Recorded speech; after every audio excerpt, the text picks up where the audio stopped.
Sir, वादा था कि हवाई चप्पल वालों को हवाई जहाज की सैर कराई जाएगी। आलम यह है सर कि बाटा कंपनी का जूता पहनने वाला भी आज हवाई जहाज की टिकट नहीं खरीद पा रहा है। सर, हमें इस देश में एयर यात्रा को लग्जरी ट्रैवल नहीं बताना सर, आम ट्रैवल बनाना है जैसे कि ट्रेन का है। और सबसे बड़ी बात सर, इस देश में जहाज में उड़ना और जहाज में उड़ के अपनी मंजिल तक पहुंचना आज भी इस देश की बहुत बड़ी आबादी के लिए एक सपना है। अगर ट्रैवल की रफ्तार बढ़ेगी तभी इस देश की रफ्तार बढ़ेगी। सर, दूसरा दर्द जो इस देश का आम आदमी रोज उससे जूझ रहा है वो है ओवर क्राउडेड एयरपोर्ट्स। सर, आज हमारे देश के एयरपोर्ट्स बस अड्डे जैसे बन गए हैं। बस अड्डों से बदतर हालत, बदतर व्यवस्था देश के एयरपोर्ट्स पर है सर। आज एयरपोर्ट्स पर खाना इतना महंगा है, बाजार के मुकाबले 2 गुना 3 गुना दाम है। एक साधारण सी पानी की बोतल जो 20 रुपए की बाजार में मिलती है वो एयरपोर्ट के भीतर जाकर फूड आउटलेट पर 100 रुपए की मिलती है। आज यात्री जो इंतजार कर रहे हैं अपनी फ्लाइट का, वो पानी पीकर पेट भर रहा है कि कहीं 250 रुपए की चाय और 350 रुपए का समोसा ना खरीदना पड़ जाए। बताइए सर, एक आम आदमी एयरपोर्ट पर अपने जहाज का इंतजार करते हुए क्या एक चाय नहीं पी सकता? क्या इस पर कोई रेगुलेशन नहीं होना चाहिए? क्या कोई अफोर्डेबल कैंटीन का मैकेनिज्म नहीं होना चाहिए? Shri Raghav Chadha. Thank you, sir. Only one thing, that Shri Chadha will not be there tomorrow. He had requested for a jump up, so he agreed to that. Yes, please. Sir, इस bill pay whatever is not within the scope, as per Rule 110, we will go by Rule 110. Rule 110, we'll go by Rule 110. Honorable Shri Raghav Chadha, I'm not allowing anyone else. I'm sorry. I'm not going into the merits of it. Please, Shri Raghav Chadha, no one else. No one else, Mani Dangi ji, no one else. No one else. Rule 110. Yes, please. Mani Shri sir, Raghav इस Chadha. Bill pay चर्चा के माध्यम से मैं इस देश के आम हवाई यात्री का दर्द आप सबके सामने रखना चाहूँगा। सर, वादा था कि हवाई चप्पल वालों को हवाई जहाज की सैर कराई जाएगी। आलम यह है सर कि बाटा कंपनी का जूता पहनने वाला भी आज हवाई जहाज की टिकट नहीं खरीद पा रहा है। Economy class is no more economical sir. मैं आज इस सदन में बहस पे आने से पहले अपने फ़ोन पर फ्लाइट के रेट चेक कर रहा था सर। अगर कल मुझे दिल्ली से बम्बई जाना हो तो टिकट 14,000 रुपये की है, वन वे की सबसे सस्ती टिकट। दिल्ली से पटना जाना हो तो 12,000 रुपये की टिकट, दिल्ली से बैंगलोर जाना हो तो 16,000 रुपये की टिकट। और सर वो छोड़िए, संडे के दिन यानी कि परसों मैं अपने क्षेत्र पंजाब से दिल्ली आया, मोहाली एयरपोर्ट से, चंडीगढ़ एयरपोर्ट से मैंने फ़्लाइट ली और दिल्ली पहुंचा। उस फ्लाइट की टिकट 14,500 रुपये की थी। हम सांसदों को तो फ्लाइट की रीइंबर्समेंट मिल जाती है सर, आप उस आम नागरिक का सोचिए जो इस स्काई रॉकेटिंग एयर प्राइसेस से जूझ रहा है। और एक और दिलचस्प चीज़ है, एक ही सेक्टर की, एक ही दिन की सेम एयरलाइन जो अलग अलग समय पर उड़ती है उसके भी रेट अलग है। आपको सुबह 10 बजे दिल्ली से बंबई जाना, उस एयरलाइन से उस तारीख पे आपको एक रेट मिलता है।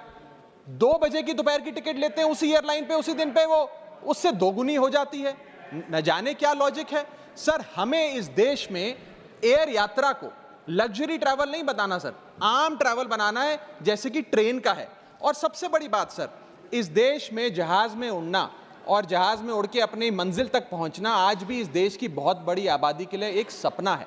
अगर ट्रैवल की रफ्तार बढ़ेगी तभी इस देश की रफ्तार बढ़ेगी। सर, दूसरा दर्द जो इस देश का आम आदमी रोज उससे जूझ रहा है वो है ओवर क्राउडेड एयरपोर्ट्स। सर, आज हमारे देश के एयरपोर्ट्स बस अड्डे जैसे बन गए हैं। बस अड्डों से बदतर हालत, बदतर व्यवस्था देश के एयरपोर्ट्स पर है सर।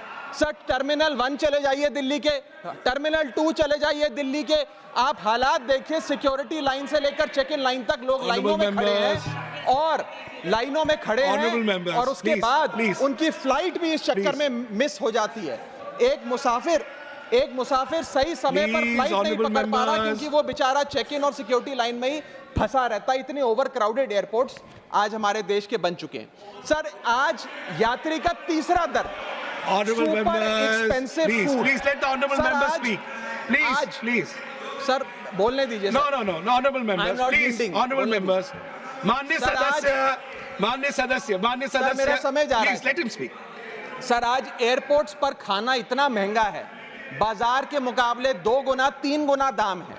एक साधारण सी पानी की बोतल जो 20 रुपए की बाजार में मिलती है, वो एयरपोर्ट के भीतर जाकर फूड आउटलेट पर 100 रुपए की मिलती है।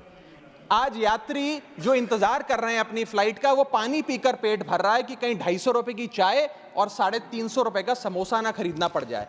बताइए सर, एक आम आदमी एयरपोर्ट पर अपने जहाज का इंतजार करते हुए क्या एक चाय नहीं पी सकता? क्या इस पर कोई रेगुलेशन नहीं होना चाहिए? क्या कोई अफोर्डेबल कैंटीन का मैकेनिज्म नहीं होना चाहिए? चौथा दर्द जो आज इस देश के आम यात्री को सर सहन करना पड़ रहा है, वो है पुअर कनेक्टिविटी। आज इस देश के कई टूरिज्म स्पॉट्स पे, कई फेमस शहरों तक जहाज की यात्रा नहीं पहुंचती, फ्लाइट्स नहीं पहुंचती, एयरपोर्ट नहीं पहुंचती। कई शहर, अधिकतर शहर ऐसे हैं जहां पर एयरपोर्ट्स नहीं हैं। इंसान को जहाज लेकर, जहाज से उतरकर कई घंटों का बस का और गाड़ी का सफर तय कर अपनी मंजिल पे पहुंचना पड़ता है। सर सरकार ने कहा कि मालदीव्स मत जाओ, लक्षद्वीप जाओ छुट्टी मनाने। मैं आपको आज का रेट बता रहा हूं सर, अगर आज मुझे दिल्ली से मालदीव जाना हो तो 17,000 रुपए की फ्लाइट है, लेकिन दिल्ली से लक्षद्वीप जाना हो तो 25,000 रुपए की फ्लाइट है सर। तो बताइए हम मालदीव जाएं कि लक्षद्वीप जाएं? सर चौथा दर्द जो आज पांचवा दर्द जो आज एक आम यात्री को महसूस करना पड़ रहा है, वो है sir flight cancellation and delays.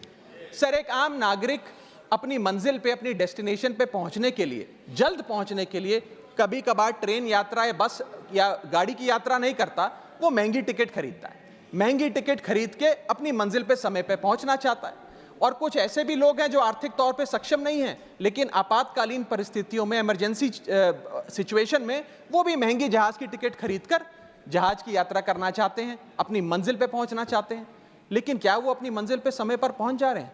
निर्धारित समय से 3 से 4 घंटे लेट आज जहाज चलते हैं, और खास तौर पे छोटे शहरों के जो एयरपोर्ट्स हैं वहां पर तो मैक्सिमम डिलेज देखे गए हैं सर 1 केजी अगर एक्सेस बैगेज हो जाए तो फ्लाइट आपसे हजारों रुपए का किराया वसूलती है, लेकिन कई घंटों के डिले के लिए क्या फ्लाइट हमें कॉम्पनसेट करती है? मैं आज माननीय मंत्री जी को कहना चाहूंगा कि कुछ ऐसा मैकेनिज्म बनाए कि हर घंटे के फ्लाइट के डिले के लिए एयरलाइन आम यात्री को कॉम्पनसेट करे, उसकी जेब में पैसा डाले। इसी के साथ साथ हर महीने एक चार्ट जारी होना चाहिए कि किस सेक्टर की कौन सी एयरलाइन ने कितने घंटे का डिले, किस सेक्टर की कौन सी एयरलाइन ने कितने घंटे का डिले यात्रियों को दिया। और इसी के साथ साथ सर छठा दर्द जो आज के भारत देश के आम यात्री को महसूस करना पड़ रहा है सर, वो है लैक ऑफ अफोर्डेबल ऑप्शंस। जो अभी मेरे साथी भी बात कर रहे थे कि इस देश में 90% एयर ट्रैवल 2 एयरलाइंस के पास है, 90% मार्केट शेयर 2 एयरलाइंस के पास है। यानी कि एक हमने कार्टेल क्रिएट कर दिया, डुओपोली क्रिएट कर दी, यानी कि वो मनचाहे दाम पे मनचाही सर्विसेज देंगे, क्योंकि कोई कंपटीशन ही नहीं है, कोई प्रतिस्पर्धा नहीं है। Point of order. I'll have to take a point of order. One second. Bharat सरकार Point of order. Yes. न जाने सर, मैं तो एयरलाइन का बोल रहा हूं तो भी पेट में दर्द हो रहा है। Point of order. Please. 238A.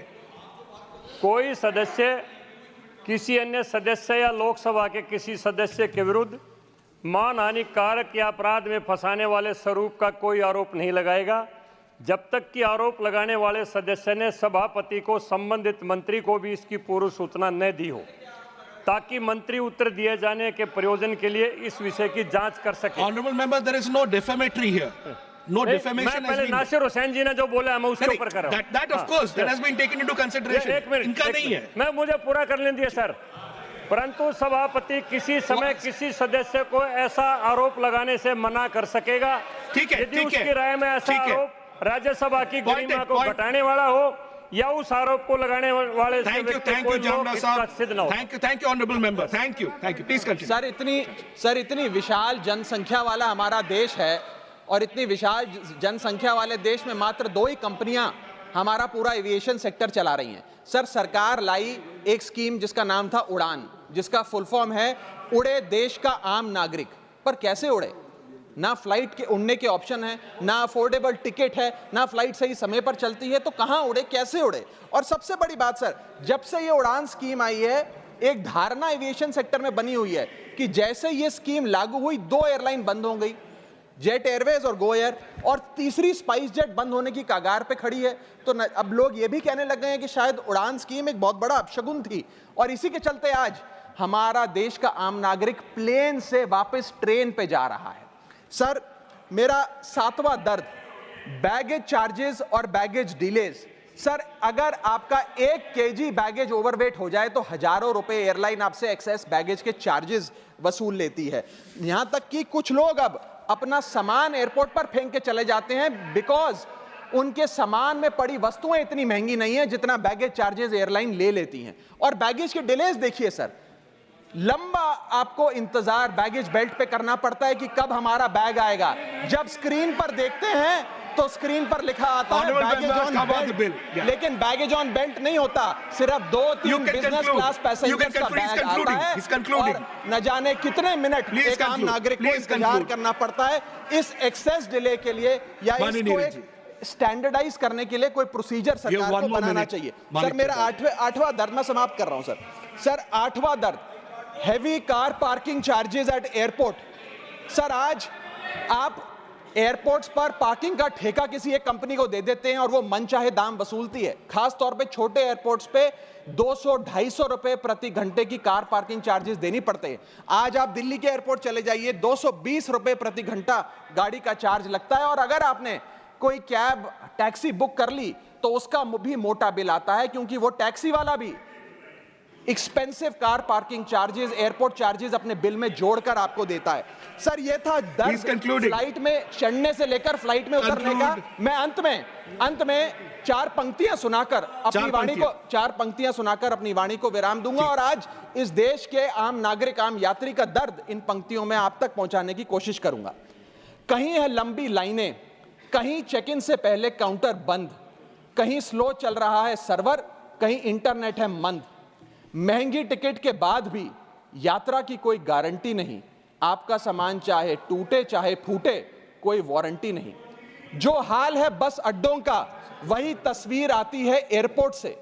चाय हो या समोसा नहीं मिल रहा 500 रुपए के नोट से। रोज फ्लाइटें रद्द हो रही हैं धमकी बम विस्फोट से। आखिरी में सर, कब तक आम आदमी मरता रहेगा एयरपोर्ट की छत गिरने की चोट से? जनता की मुश्किलें तो पल भर में मिट जाएं अगर सरकार को फुर्सत मिल जाए चुनाव या वोट से। Thank you.